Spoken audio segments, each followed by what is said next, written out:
Hi there. We are almost live on the SecT stream here. With the second pair up today on SecT 2022, and you have just come off stage talking about the cyber warfare in Ukraine,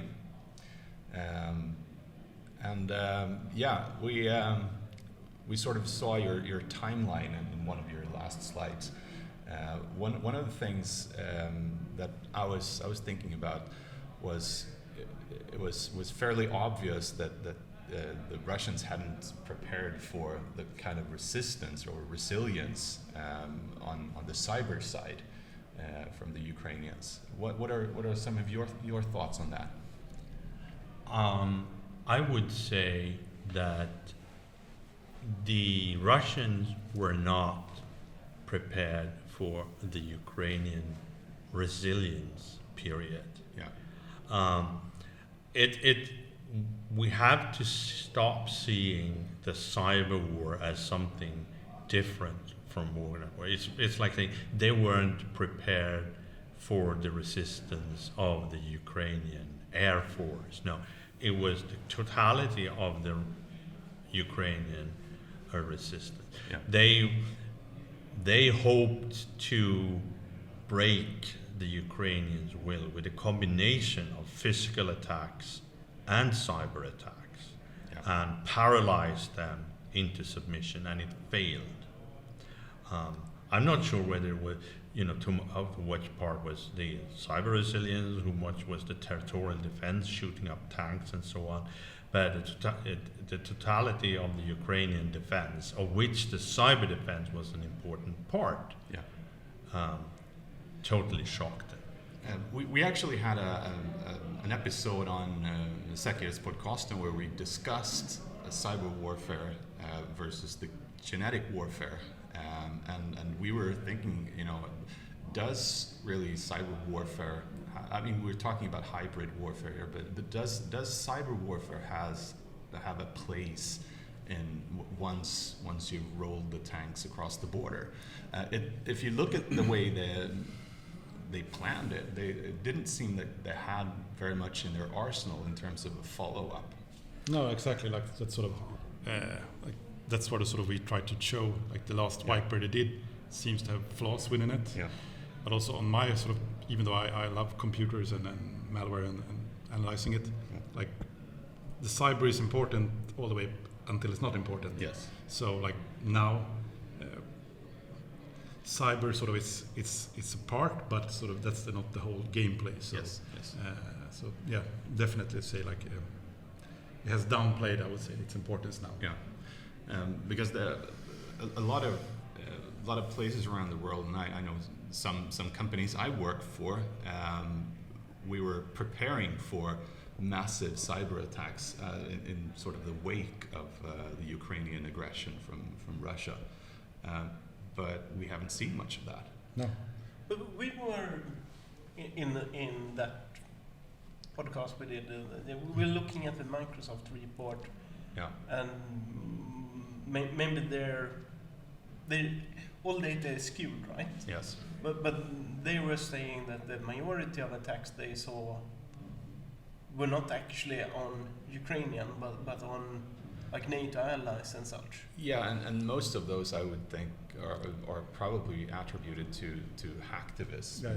But I mean, so there's also like a lot of lessons to learn from this. Sort of Yeah. as a defender, Yeah. that sort of, I mean, defense is possible even though you're targeted quite heavily and even like you're losing. Yeah, but by still, a nation state actor. Exactly, Yeah. but sort of by having this kind of resilience to Yeah. sort of strike back and like, okay, you realize, okay, I'm probably going to get hacked, Mhm. but how can I restore quickly? Yes. And that's sort of, that I think we're going to learn a lot from what Ukraine has done now. That's sort of how to resist and sort of come back. But we argued.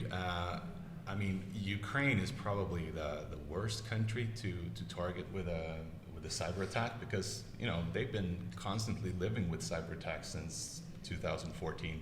Basically. Yeah. I mean, that's as a defender, that's Yeah. they have a lot to learn. The rest of us.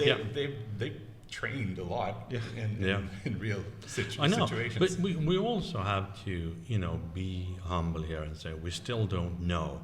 All we know is that in the initial rush, the initial days, when hermetic wiper, acid rain was used to paralyze Ukraine's standard communications, and the Ukrainians scrambled to form a defense. It may take many years before we know how close were the Russians to actually succeed. Yeah.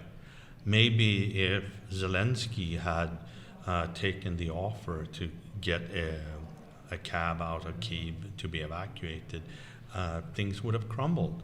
We don't know. It's obvious now, but we don't know how close they were to succeeding. Right.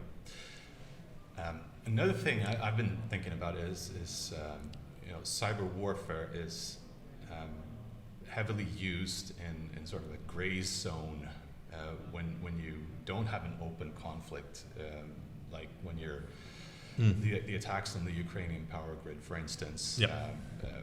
When you're trying to destabilize a government or a country, or you're trying to attack a specific capability within a country, then cyber warfare is a very useful tool, and there's always the plausible deniability by an aggressor, course, that you can say, oh, sorry, that wasn't us, it's just some hacktivist that happens to live in our country. Yeah. But I would say, like with Russia, it's sort of, they like to do they want to have deniability, but like it us, but it's not us, but it's us. Yeah. Sort of kind of. Kind of like the U.S. and Israel in Oh yeah. attack on Natanz. Yeah. But you're right. You're right also in noticing that cyber war is kind of a one-shot weapon. Yep. And it works best on those who are not prepared, haven't thought about it, and haven't prepared properly. And hopefully more countries may say. But at the same time, also I would say that, we've seen how the Russian arms, the Russian tanks and so on, they weren't quite as good as we thought they were. They obviously can't match, I don't know what would happen if it was the US Cyber Command who were trying to go after your country instead of the Sandworm.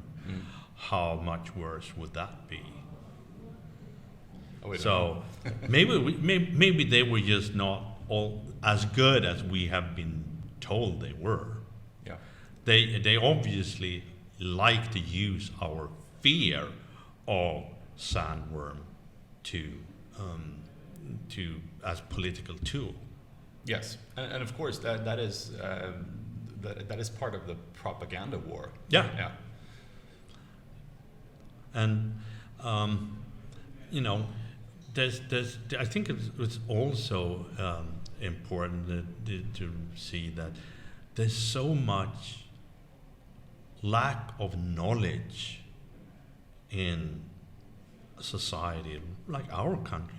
What is a cyber attack? Journalists don't know anything. No. They write cyber attacks, whether it's a DDoS attack, a attempted espionage break-in, or a full-on cyber war attack. It's all cyber attack. And we notice, especially on January 14 attack, that it was the DDoS attacks that knocked out that was what ended up in first page news, even here. The real Whispegate destructive attack, that was a page 10 footnote compared to how much everyone was writing about these DDoS attacks, as if that was the big scary one. Yeah, but that ties very much into, can you show it to a journalist and can you explain it to a reader? Yeah. It's like we need, I think that's an important part. We need more understanding of these things in our society, because that is part of building resilience, that people don't fall for the easy scares, because as you notice, sometimes the fear of the cyber attack is worse than the actual attack. Yep. And therefore, building knowledge in society among journalists, but also about ordinary people, about what a DDoS attack is and what it isn't, so we don't fall prey to the fear, because when we become afraid of things we don't understand, they've already won that psychological battle. Yeah, and also I think it's important to understand that what we as defenders can do to be prepared, like you mentioned in your talk about having that incident response capability and training, restoring systems from scratch. Yeah. Because that's and of course the more preventive measures like segmenting and making it harder to compromise a large part of your network. Yeah, that's. Yeah. But again, I also think that we still have the problem with the stigma of being hacked. Even if a major bank suffer a DDoS attack, and banks are uniquely vulnerable to DDoS attacks because people always get scared if they can't access their money, Yeah. of obvious reasons. There's still this instinctive reaction to try and say as little as possible. Try to pretend it never happened, hope it doesn't make it to page 1 so we don't have to even discuss it, instead of trying to own the information space. Because if you say nothing, you are going to leave the information space open to these hacktivists who have everything to win by blowing up their accomplices way out of proportion. Yes, and they own the narrative. They own the Yeah, narrative, and they make money out of it, and that means they're going to do it again. Yeah, I think that's a very valid point, that you want to own the flow of information when you're hit by a cyber definitely, attack. Yeah. Because you want to be upfront there, perhaps even have a press release ready, Yep. and think about that in advance. How do we handle the media? How do we handle public relations? How do we handle communications with our customers? Yeah. So yeah, I think that's very good. Yeah, definitely. But I would say also to look our own business in the sense of we might be more humble towards companies and organizations that get hit. Yeah. That sort of, if they come out, okay, they made maybe some easy mistakes, but still, we shouldn't ridicule them because they are victims. Yeah. And I think we have a lot to learn as well in this business, that okay, there was a XP that RDP, like ha ha ha ha. No, it's like they're actually a victim, and we should treat them as a victim and give the support instead. So that's right. I think, Yeah, we have a lot to learn there. It's a bit like blaming a rape victim for dressing, provocatively. Yeah, exactly. But isn't it one of the basic problems is that in the end it usually turns out that someone was hacked for something simple. Either someone somewhere was fooled into downloading and clicking on something bad, or it was a remote access system with either old vulnerabilities, or it was a bad account. But the problem is like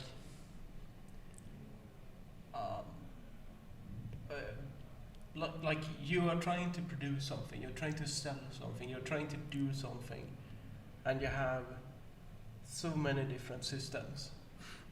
And in order to be secure, you need to make sure that all of those aren't hackable. If the goal is to prevent the initial attack. And you need to be good at so many different things. It's why it's cooler to be a blue teamer, because you have to have everything right. A red teamer just has to find one flaw.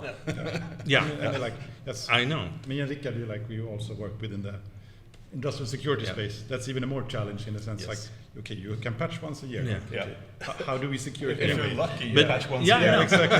Yeah. And that's why it's so important to have a managed detect and disarm service, because once he's in, Yep. the script is flipped. Then it's he who has to just do one mistake, and he's found out. Yeah, Yeah. yeah, that's good. That's a good way of putting it. Awesome. Well, I realized I forgot to introduce you, Nicklas and Matias. Sorry.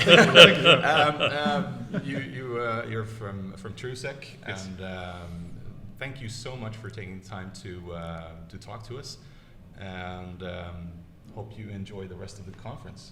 I'm sure we will. Yeah. Thank you very much. Thank It you. was a very interesting presentation. Yes. Thank you. Thanks. Humble thanks. Thank you.